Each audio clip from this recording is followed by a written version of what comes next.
Fala pessoal, sejam todos muito bem-vindos a mais um vídeo aqui no canal.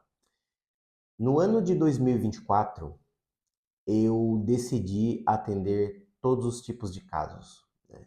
Eu não fiz nenhuma ressalva, mas eu me abri a todo tipo de experiência humana que eu pudesse tratar em psicoterapia, né? Então, o ano de 2024, para vocês terem noção, não coloquei nem muitas metas financeiras, mas eu coloquei como meta atender vários tipos de casos, né?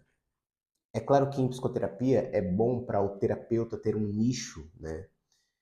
E fica até mais fácil de você fazer um marketing para vender o seu serviço, mas eu não queria tanto vender os meus serviços, eu queria poder ter contato com vários tipos de casos, com vários tipos de pessoas. E isso me ajudou muito na minha carreira profissional. Então, o ano de 2024, eu considero que eu tive muito sucesso em atendimento terapêutico. E aqui vai uma coisa interessante, né? Que 80% dos casos eu realmente obtive um sucesso, né? Com o tratamento, tratando as pessoas, e isso é muito bom, né?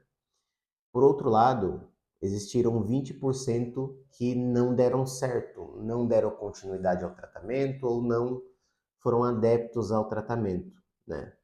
Mas seria pedante eu vir aqui, abrir um vídeo e ficar falando dos meus 80% de sucesso, né?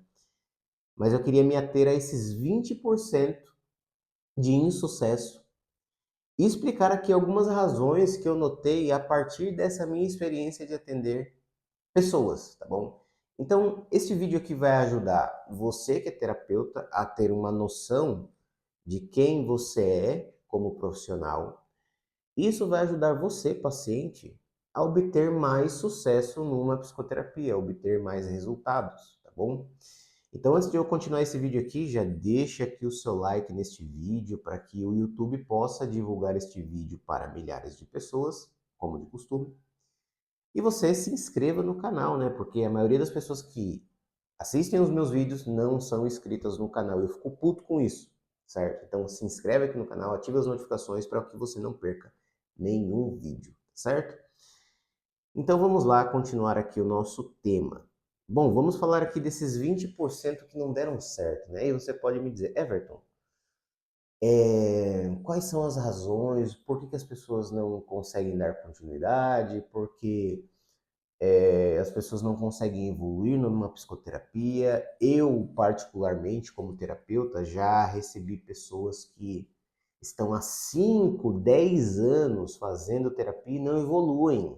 Imagina só, 5 anos, 10 anos, a pessoa está ali semanalmente como psicoterapeuta e nada, entende? O que que acontece aí? O que que acontece nesse meio aí que as coisas não fluem, as coisas não andam? Bom, vamos lá, eu tenho 3 motivos aqui, tá bom? O primeiro é o seguinte, tem muitas pessoas que chegam na terapia e elas descobrem que não querem fazer o devido esforço para mudarem de vida, certo? Esse é um caso muito clássico, né? Ou seja, o indivíduo chega aqui na terapia, começa a fazer o tratamento, e ela acha que o tratamento é como se fosse um comprimido, né? Ela acha que o tratamento é como se ela fosse num psiquiatra, porque o que que o psiquiatra vai fazer? O psiquiatra vai lá, vai analisar os sintomas, vai fazer uma anamnese e aí vai concluir um diagnóstico, certo? Isso pode levar uma consulta, duas consultas, três consultas, não importa. O indivíduo vai lá, dá o diagnóstico e a psiquiatria ela é prescritiva, ou seja, o indivíduo vai prescrever, o profissional vai prescrever o medicamento, o paciente vai sair ali do consultório direto para uma farmácia, né? E aí, os pacientes têm essa mentalidade psiquiátrica, né? Eles acham que na sessão terapêutica é a mesma coisa. O terapeuta vai dar uma palavra de conforto, uma palavra de consolo, um conselho que vai virar a chave, vai acontecer uma virada de chave, né? E aí, quando na psicoterapia ele não tem isso, quando na psicoterapia o terapeuta vai passar para ele uma série de práticas, né, uma série de conselhos para que ele possa colocar em prática para mudar de vida, ele descobre que ele não quer isto. Ele quer um terapeuta que sirva como um medicamento. entende? Então fica muito difícil, por quê? Porque o psicoterapeuta, ele está ali não para resolver os problemas do paciente, ele não está ali para limpar as merdas do paciente, ele está ali para observar o seguinte, olha, tem alguma coisa aqui na tua rotina, na tua vida, no teu modo de pensar, que está gerando todo este problema que você está trazendo aqui para a sessão. Por exemplo, casos de ansiedade. Atendo muitos casos de ansiedade. E assim, o indivíduo chega na sessão e ele diz assim, Everton, eu estou com um pensamento muito acelerado, isso me traz ansiedade. Eu digo, beleza, vamos lá. E aí você vai investigando, aí a gente encontra o seguinte, o cara escuta músicas ruins, o cara não dorme direito, só come porcaria, só vive fofocando a vida dos outros, entende? Só vive de mal com as pessoas. Como que a pessoa não quer ter ansiedade? E aí a gente tenta mudar tudo isso na vida dele, mas só que ele quer um método em que ele não precise mudar. Então esses casos aí entram nos 20%. As pessoas chegam na terapia e elas descobrem que não querem mudar, ou seja, não querem fazer o devido esforço para mudar de vida. E fica muito complicado, por quê? Uma das coisas que eu percebi foi o seguinte também, que isso me coloca numa posição do seguinte, bom, será que eu sou um bom psicoterapeuta? Né? Porque eu preciso acabar com todas as possibilidades. A possibilidade de eu não ser um bom terapeuta, ela entra na estatística. Mas só que quando eu vou analisar os casos, né? Por exemplo, já aconteceu do seguinte, num dia eu sentar aqui no escritório e atender um paciente, e aí o paciente não mostra interesse, não quer evoluir, e eu penso assim, poxa, eu sou um péssimo psicoterapeuta. E aí, na hora seguinte, eu atendo outro paciente que diz assim, nossa, hoje foi a melhor sessão que eu já fiz na minha vida. Então, eu percebo que muitas das vezes a gente entra, nós como profissionais, entramos nessa subjetividade de pensar que nós somos nós somos péssimos profissionais. Mas, na verdade, possa ser que esteja acontecendo justamente isso. O paciente não quer se esforçar para mudar de vida. Perfeito? O segundo elemento que entra aí nesses 20% de casos que não dão certo é a afinidade que o paciente não tem com o psicoterapeuta. E isso pode ser culpa do psicoterapeuta ou isso pode ser a subjetividade do paciente, né? Ou seja, eu descarto, né, essa possibilidade de não conexão com o psicoterapeuta porque eu sou um terapeuta que consigo criar um vínculo logo na primeira sessão. Então, eu sempre tento achar alguma coisa em comum entre mim e o paciente para trazer para a sessão, para que gere uma identificação. Eu sempre gosto de trazer problemas práticos da minha vida que foram solucionáveis para o paciente perceber o seguinte, olha, eu não estou no mesmo barco. Esse indivíduo que está me atendendo é um ser humano. Então, assim, eu descarto... Poxa, acabou de passar uma moto aqui. Eu descarto a possibilidade de não ter uma perspectiva de me conectar com o paciente, porque isso sempre acontece. Então, eu descarto isso aí. A culpa não é do terapeuta. Possa ser que com você aconteça isso, mas aí você precisa ter consciência disso. Entende? Olha, eu não criei uma boa conexão. Comigo já aconteceu isso, de eu começar a atender um paciente e perceber o seguinte, nossa, eu não consegui me conectar com o paciente. E isso foi determinante para que ele não seguisse o tratamento, né? Mas, por outro lado, existe essa falta de afinidade do paciente. Por exemplo, quando vem uma paciente mulher, pô, sei lá, às vezes uma paciente mulher não quer se conectar com o homem, ela se sente mais à vontade, com mais liberdade de falar com uma profissional mulher. Entende? Então, este caso pode entrar aí nesses 20%, caralho, quase não sai, nesses 20%. Agora sim, eu não vou editar o vídeo vai ficar desse jeito mesmo. Então, esse caso aí pode entrar aí nesses 20%, né? O terceiro elemento é o seguinte, o paciente não consegue dar uma continuidade porque ele não tem dinheiro para continuar pagando um psicoterapeuta, né? Então isso já aconteceu muito, né, do paciente chegar para mim e dizer o seguinte, olha, principalmente nesse mês de janeiro, né, o paciente chegar e dizer o seguinte, Everton, eu não estou parando com a terapia porque você é um péssimo profissional ou porque eu já estou curado, mas é porque eu não tenho dinheiro. Mas senão eu continuaria quantas vezes fosse preciso, né? Só que nesse caso aqui não é culpa nem do paciente, nem do terapeuta, é a circunstância, né? A falta de dinheiro do paciente, ele não consegue dar continuidade, né? Então isso pode prejudicar o tratamento. Bom, os casos de 80% de sucesso,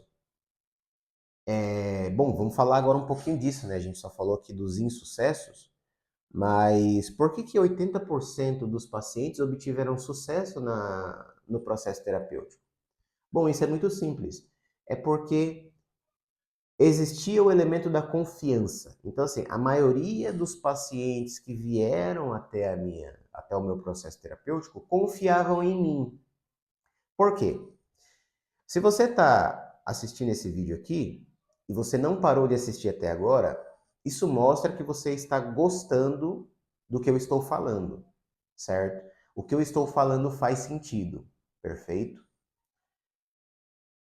Eu tinha uma conexão a mais com os meus seguidores e pacientes no Instagram, porque lá eu estava o tempo todo respondendo caixinha de perguntas, tirando dúvida das pessoas, e eu sempre trazia o elemento teórico muito forte, né? Sempre citava livros, citava, até hoje eu cito, né? Citava não, cito livros, estudos científicos e assim por diante. Então isso gera uma confiança no paciente de dizer o seguinte, eu quero ser tratado por este homem, porque tudo que ele fala tem uma certa coerência.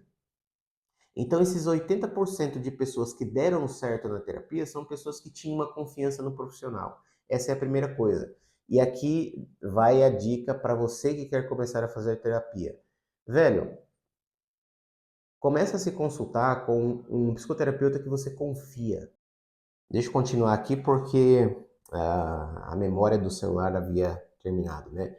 Mas o que eu vinha dizendo? Eu dizia que você precisa confiar no terapeuta que você quer se consultar, né? Porque essa confiança em saber que ele é um bom profissional, se ele já tem um histórico de bons atendimentos, de repente é uma indicação do seu amigo, ele gostou, então busca um terapeuta que você consiga se identificar, né? E que você confie nele, né? A segunda coisa é o seguinte: busque um psicoterapeuta que tenha os mesmos valores que você. Geralmente, vem pessoas aqui para o atendimento terapêutico e diz o seguinte: olha, eu fiz terapia com um psicoterapeuta, um psicólogo, e ele desconsiderava completamente a minha fé, né? Eu sou uma pessoa católica e ele não estava nem aí, né? Ou seja, encontre um psicoterapeuta que tem os mesmos valores que você. Isso é essencial, tá certo? É, Esses 80%, né, de pessoas que deram certo também eram pessoas que tinham uma demanda emocional muito real e que davam uma certa importância para vencer aquela demanda emocional. Então, o indivíduo se dedicava à psicoterapia. Então, quando o indivíduo tem um problema específico, que ele diz o seguinte, olha, eu preciso resolver isso aqui, então o indivíduo ele vai ter essa disposição genuína em fazer aquilo que o psicoterapeuta recomenda. Então, a maioria dos pacientes que deram certo, que aderiram ao tratamento, eram pessoas que realmente praticavam aquilo que era necessário para vencer aquela demanda emocional. Por exemplo, caso de ansiedade. Uma das primeiras coisas que eu faço em caso de ansiedade é o seguinte, olha, protocolo de regulação do sono. Se o indivíduo está com o sono todo bagunçado, com insônia, não consegue dormir direito, não consegue tirar de 7 a 8 horas de sono, cara, a gente faz, primeira sessão, um protocolo de higiene do sono. Porque melhorando o sono, cara, o tratamento ele vai ser muito melhor. Então, por aí eu já vejo, né? Então, quando o indivíduo chega depois de 15 dias e diz o seguinte, ó, Everton, meu sono está muito bom.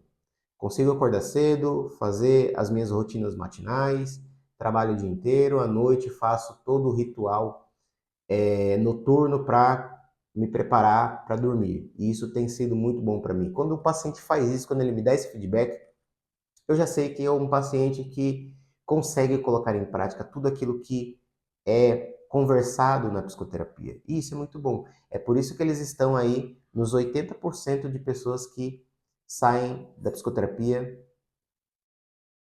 Apareceu aqui uma mensagem de baixa carga de bateria. Eu vou terminar esse vídeo aqui para não ter que precisar gravar outro, né? Então são essas pessoas que fazem parte dos 80% de pacientes que dão certo na terapia. Eles realmente se empenham a mudar de vida, né? Seguem as recomendações do psicoterapeuta. É claro que o psicoterapeuta não vai ser um tirano que vai dizer o seguinte, olha, faça isso, faça aquilo, porque se você não fizer, você é um péssimo paciente. Não, não é assim. A gente dá a recomendação, se o paciente quiser aderir àquilo, beleza. Se não quiser também não tem problema. A gente encerra o processo terapêutico, né? É muito simples, entendeu? O paciente não tem uma obrigatoriedade de fazer tudo aquilo que o psicoterapeuta pede. Mas se é para o bem dele, se tem uma base científica, o interessante é que o indivíduo consiga praticar, né? Então é isso, pessoal. Se você também gostaria de um atendimento terapêutico com bastante base científica, com base em estudos e em evidências, eu vou deixar o link do meu WhatsApp de atendimento aqui fixado nos comentários. E se você é um indivíduo que gostaria de obter força de personalidade, gostaria de ter inteligência emocional e força psicológica, sugiro que você também entre para a formação da personalidade. Eu vou deixar o link também aqui na descrição deste vídeo, né? A formação da personalidade é uma metodologia que eu entrego aos meus alunos para que eles possam se fortalecer emocionalmente, né? Vencer alguns traumas, para que eles consigam de fato desenvolver uma personalidade forte para se impor diante do mundo, tá certo? Então, se você quer ser membro da formação, clica aqui no link que está na descrição, tá bom? E se você ficou até aqui, comenta aqui, eu fiquei até o fim. Ou diz aí a sua opinião do que você achou desse vídeo, se você já passou por uma psicoterapia, como foi e assim por diante. Eu gostaria muito de ler a sua opinião, tá certo? Não se esqueça de deixar o seu like aqui neste vídeo, para que o YouTube possa divulgar este vídeo para milhares de pessoas. E não esqueça também de se inscrever neste canal, ative aí as notificações para que você não perca nenhum vídeo, tá certo? É isso aí, pessoal. Tamo junto e até o próximo vídeo.